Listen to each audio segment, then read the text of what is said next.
चलिए मेरे प्यारे बच्चों, लास्ट वीडियो में देखा था आपने कि कांस्टेंट क्या होता है, एक्सेसिबल एंड इनएक्सेसिबल स्टेट क्या होता है, उससे रिलेटेड कुछ इंपॉर्टेंट क्वेश्चंस भी हैं जो कि आज हम इस वीडियो में चर्चा करने वाले हैं। चलिए शुरू करते हैं।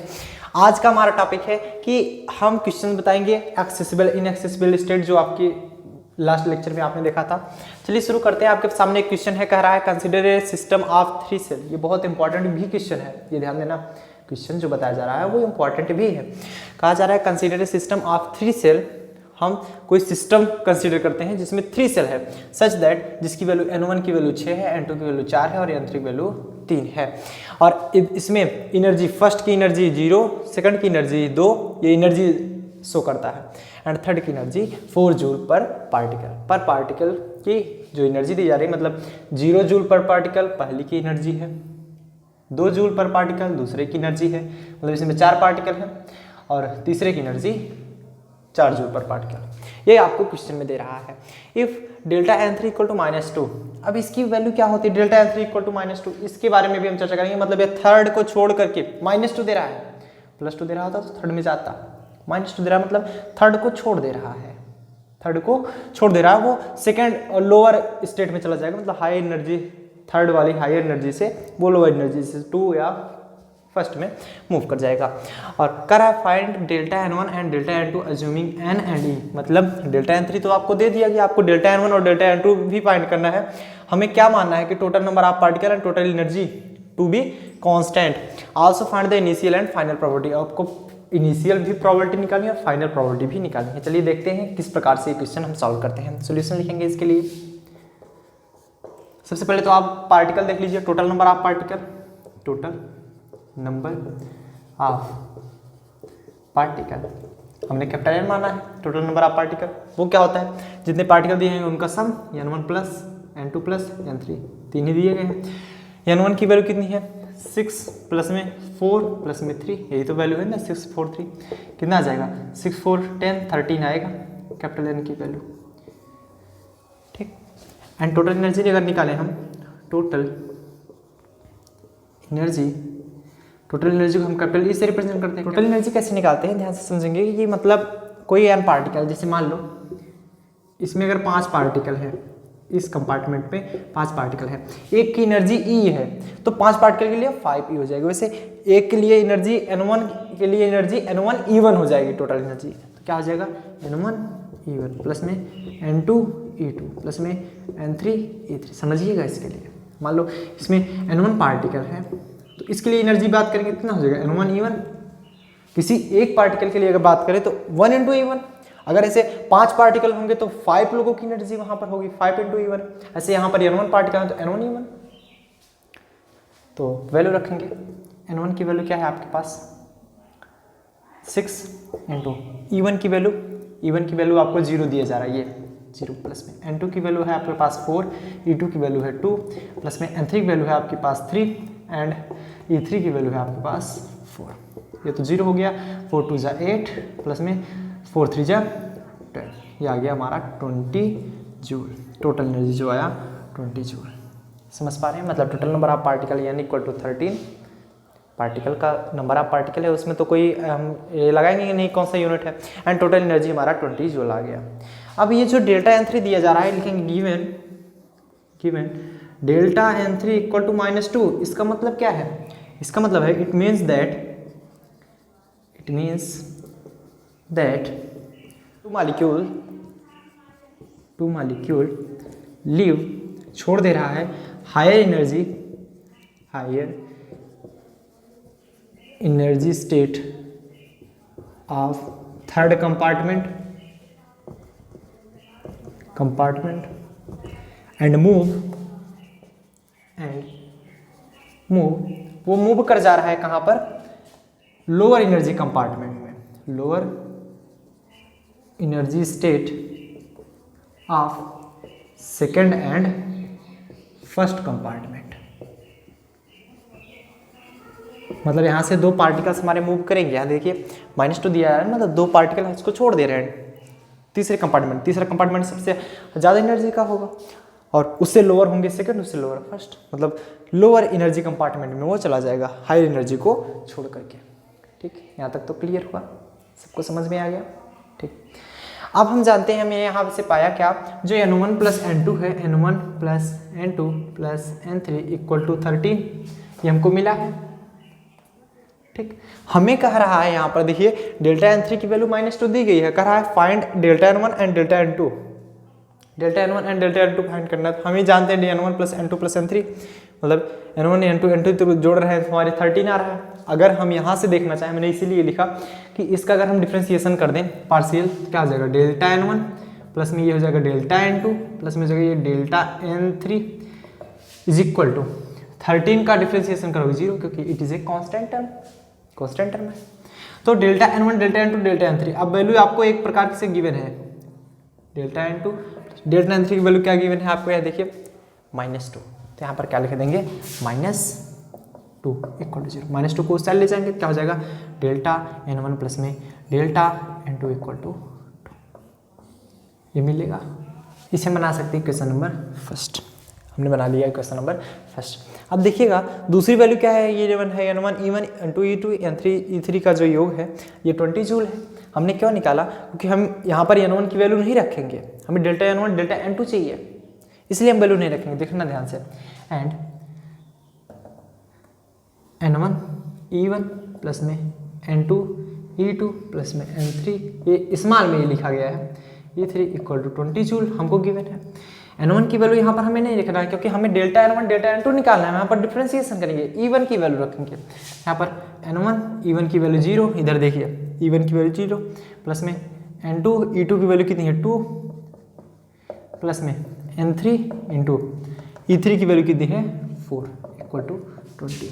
अब हमें चाहिए, ये तो n2 n3 की टर्म मिला, हमें चाहिए डेल्टा n2 और डेल्टा n3 की वैल्यू कैसे निकालेंगे, वो चलिए देख लेते हैं। तो हम पार्शियल डिफ्रेंसिएशन कर देंगे, तो क्या हो जाएगा, ट्वाइस बार हो जाएगा डेल्टा n2 प्लस में 4 बार हो जाएगा डेल्टा n3, और इसका डिफ्रेंसिएशन हमारा 0 है ना, क्या हो जाएगा ट्वाइस ऑफ डेल्टा n2, हमें वैल्यू निकालनी है इसकी, 4 of delta n3, delta n3 की वैल्यू क्या है हमारी इधर -2 इक्वल टू 0, ये -8 होगा, उधर जाएगा तो 8 बचेगा, क्या हो जाएगा 2 डेल्टा n2 इक्वल टू में 8, 2 4 जा 8 होता है, हमारे यहाँ से डेल्टा n2 की वैल्यू आ गई 4। अब हमने डेल्टा n2 की वैल्यू निकाल लिया, अगर हमें डेल्टा n1 की वैल्यू चाहिए तो हम क्वेश्चन नंबर फर्स्ट में रख देंगे, putting the value of delta 2 लिख लेंगे, putting the value of del n2 in equation number first. रखिए इक्वेशन नंबर फर्स्ट में क्या मिलेगा, डेल n1 प्लस में डेल n2 की वैल्यू क्या है 4 इक्वल टू में 2, ये क्या मिला डेल n1 इक्वल टू में 2 -4 में 2 जाएगा -2 बचेगा, तो डेल n1 की वैल्यू आ गई -2। सो नोट डाउन करें फटाफट से आप लोग, यहाँ तक नोट डाउन कीजिए, सब लोग नोट डाउन कर लिया, कंफर्म हुआ यहाँ तक, समझ में आया हमने क्या किया, टोटल नंबर ऑफ पार्टिकल निकाला n1 plus n2 plus n3 ना, हमारे निकल गया। ई की वैल्यू हमने निकाल ली। अब डेल्टा n3 की वैल्यू दिया जा रहा है -2, मतलब 2 पार्टिकल्स हमारे थर्ड कंपार्टमेंट जो कि हाई एनर्जी स्टेट है उसको छोड़ करके हमारे लोअर एनर्जी स्टेट में चले जाएंगे, ये दे रहा है हमारा। तो हमें डेल्टा n1 डेल्टा n2 चाहिए, तो हम क्या करेंगे n1 plus n2 plus n3 equal to 13, given है, गिवन क्या निकालें हम, n1 plus n2 plus n3 equal to 13 आया हमारा, क्योंकि हमने जोड़ा है n1 n2 n3 की वैल्यू हमारी दी गई है, तो हम उसका पार्शियल डिफरेंशिएशन कर लेंगे ताकि हमें वैल्यू मालूम चल जाए।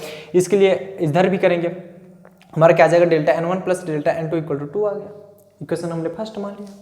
हम इसीलिए करेंगे इधर भी n1 E1 plus n2 E2 plus n3 E3 equal to 20, जो कि हमारा यहाँ पर आया है। तो हम यहाँ पर E के टर्म में हमें नहीं चाहिए, हमें n के टर्म में चाहिए, इसलिए हम n की वैल्यू नहीं रखेंगे, E की वैल्यू रखेंगे। वैल्यू हमने रख दिया, पुटिंग करने के बाद 2n2 plus 4n3 equal to 20। फिर हमने पार्शियल डिफरेंशिएशन कर दिया, क्योंकि हमें डेल्टा n1 या डेल्टा n2 की वैल्यू चाहिए, किसी की अगर वैल्यू निकल जाए तो इसमें हम वैल्यू रख देते। तो यहाँ से 2i of delta n2 plus 4 of delta n3 equal to 0 मिला। अब डेल्टा n2 की वैल्यू आपको निकालना है, डेल्टा n3 की वैल्यू -2 गिवन है, उधर जाएगा तो प्लस में 8 हो जाएगा, 4 2 8, डेल्टा n2 की वैल्यू कितनी आ गई हमारी 4। अब यही वैल्यू उठा के मैंने इसमें रख दिया, तो डेल्टा n1 की वैल्यू आ गई हमारी -2। नोट कर लिए, यहाँ तक हटाया जाए। तो हमारा न्यू डिस्ट्रीब्यूशन क्या मिला, द न्यू डिस्ट्रीब्यूशन इज क्या मिला, अगर हम न्यू डिस्ट्रीब्यूशन n1 डैश मान क्या हो जाएगा, n1 प्लस में डेल्टा n1 ना, n1 की वैल्यू कितनी है ये रही हमारी 6। डेल्टा n1 की वैल्यू कितनी है, -2, ये हो जाएगा हमारा 4। और n2 डैश माने तो क्या हो जाएगा, n2 प्लस में डेल्टा n2, ये तो होता है। n2 की वैल्यू क्या है हमारी 4, डेल्टा n2 की वैल्यू क्या है हमारी 4 प्लस में 4, ये हो जाएगा हमारा 8।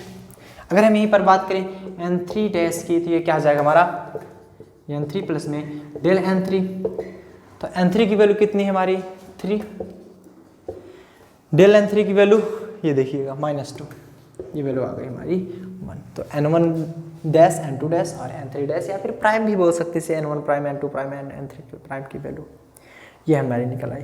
अब इसमें कहा क्या रहा है, हमने क्यों निकाला ये, क्योंकि ये फाइनल डिस्ट्रीब्यूशन है। फर्स्ट जो डिस्ट्रीब्यूशन था n1 n2 n3 था, तो हमें कह रहा है कि find the initial and final probability. हमें इनिशियल और फाइनल प्रोबेबिलिटी निकालेंगे। इनिशियल प्रोबेबिलिटी निकालेंगे तो n1 n2 n3 रखेंगे, फाइनल प्रोबेबिलिटी निकालेंगे तो n1 प्राइम n1 2 प्राइम या फिर n3 प्राइम रखेंगे। तो यहाँ पर निकालेंगे इनिशियल प्रोबेबिलिटी,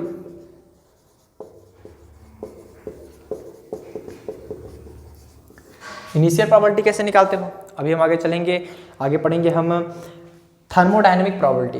ये फार्मूला उसमें है थर्मोडायनेमिक प्रोबेबिलिटी में, तो इसमें कुछ ऐसा कॉम्प्लिकेटेड दिया गया कि कहीं जैसे आगे आप जो पढ़ोगे वो चीज़ें पहले ही यहाँ पर दे दी गई, हालांकि आप इसे जानते हो तो ऐसी कोई बात नहीं है। तो फार्मूला एक बार थोड़ा सा डिराइव हम आगे करवाएंगे थर्मोडायनेमिक प्रोबेबिलिटी का। तो इसमें क्या किया गया है कि जैसे इससे रिलेटेड था इसलिए हमने बता दिया। अगर आप बुक में देखोगे तो इसमें क्या किया गया, पहले एक्सेसिबल इनएक्सेसिबल बता दिया गया, फिर थर्मोडायनेमिक प्रोबेबिलिटी, फिर जाकर इस क्वेश्चन को दिया गया है।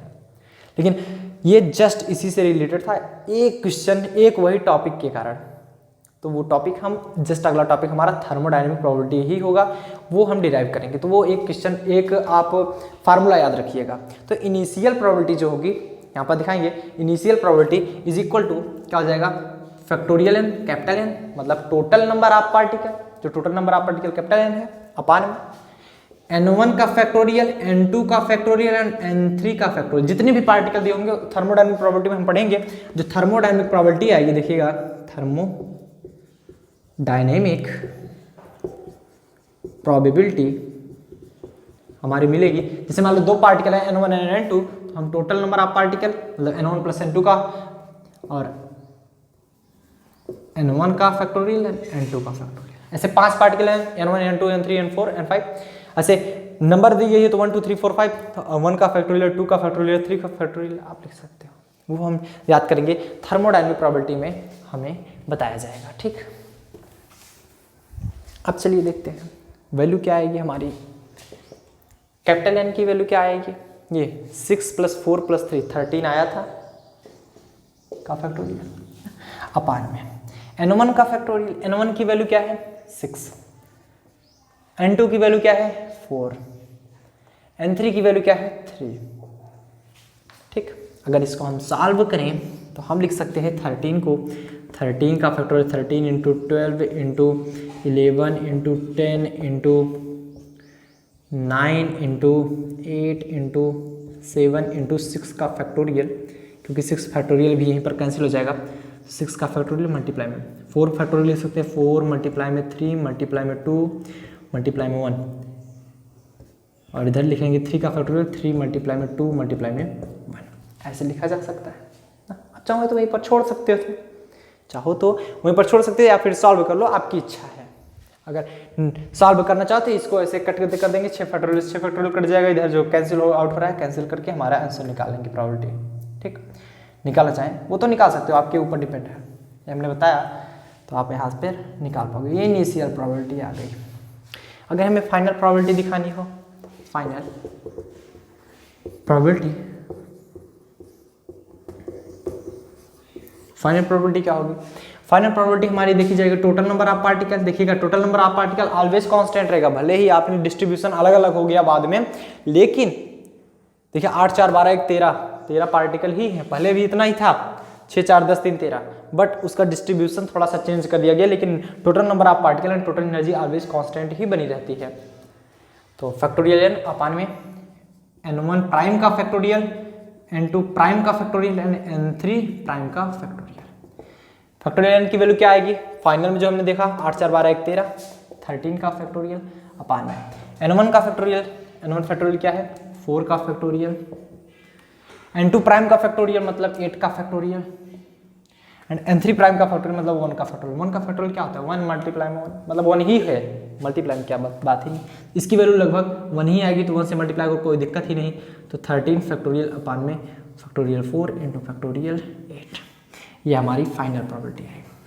समझ में आया? मतलब initial probability and final probability हमने फाइंड कर लिया। सो नोट डाउन करें यहाँ तक, फटाफट नोट डाउन करें। उम्मीद करते हैं आपको समझ में आया होगा। सिंपल क्वेश्चन था, कुछ था नहीं इसमें, बहुत सिंपल था, बस थोड़ा सा दिमाग लगाना था। इसलिए अब इससे रिलेटेड जितने भी क्वेश्चंस होंगे आपके एक्सरसाइज में आप सॉल्व कर पाएंगे, उम्मीद हम यही करते हैं। टिल दिन बढ़िया से पढ़ाई करते रहें, और साथ साथ इसकी अगर PDF नोट चाहिए तो आपको टेलीग्राम की लिंक दी जा रही है डिस्क्रिप्शन बॉक्स में। आप टेलीग्राम पर जाएंगे, @union class सर्च कर लेंगे, वहाँ पर आपको मिल जाएगा। कोई डाउट क्लियर करना हो तो आप सिंपली हमारे सोशल मीडिया पर फॉलो करके आप अपना डाउट क्लियर कर सकते हैं।